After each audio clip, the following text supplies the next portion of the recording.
Michael Jordan's baseball career began and ended. MJ batted .202 for the Birmingham Barons, hit 3 home runs, stole 30 bases, not bad. His manager in Birmingham, one Terry Francona. He, unlike Jordan, would eventually get out of Double-A. He did okay. Yes. MJ realized baseball, of course, I mean, let's face it, was not for him after all, yeah? The Chicago Bulls, well, they were more than happy to welcome the great one back. Our Michael Wilbon remembers the moment of Jordan's return like it was yesterday. Today, the economy has produced 6.1 million jobs since I became president. And if Michael Jordan goes back to the Bulls, it'll be 6,100,001 new jobs. 2 words were all it took to turn the world upside down. I'm back. Once faced with the grim possibility of no more tongue wagging, shoulder shrugging, or free throw line dunking, the NBA's prodigal son would return officially. Michael Jordan is returning. He released a press release today that said, quote, "I'm back." He was greater than all the praise. Better than highlights, he was an entire feature-length movie. March 20 would be the premiere of his next trilogy of championships. 6'6" from North Carolina, number 45, Michael Jordan. Somewhat surprisingly, there was a new and very different Michael Jordan. He wore a new number, the same one he'd worn while playing baseball. He also relied on new moves.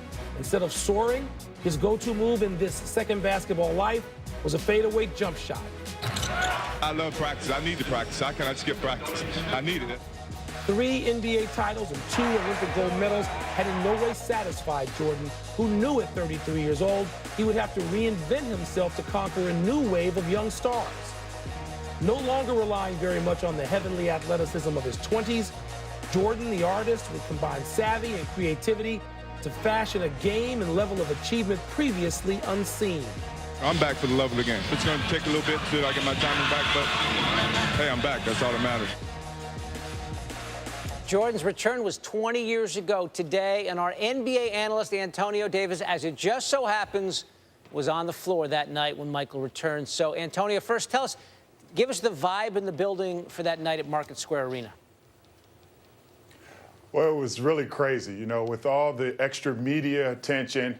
Hey, you always know that when fans, or really your friends start asking you for a bunch of tickets, something is exciting coming to the arena. Either the Knicks were coming, the Bulls with MJ were coming, or a team that we just love to beat up on. So having him in the building was an awesome experience because of all the media attention and just all the hype surrounding the game. Now, of course, Antonio, he was known for trash talking. He was known for being the alpha dog on the floor. Give us his attitude on the night he returned after taking those years off. Well, to me, it just seemed like he was really focused on getting his timing back, getting into the groove of the game, making sure he knew what he had to do with his new team.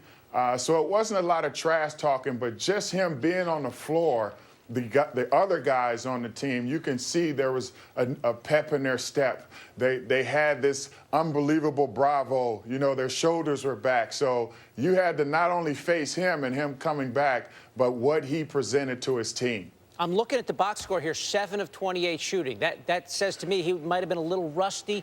What were you guys saying about his game that night?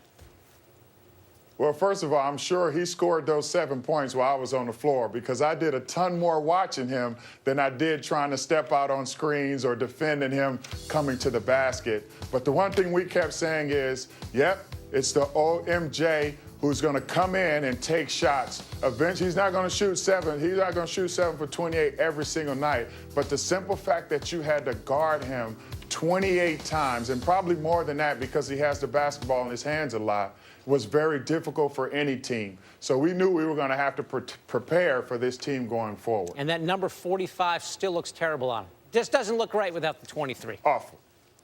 Yeah, it looks awful. So that kind of set my nerves down a little bit. When you don't see that 23 and you see a 45, you see there's another edition of him coming out on the floor. The same player, though, in the jersey. Antonio Davis reminiscing on the night of March 19th, 1995, Michael Jordan's first comeback.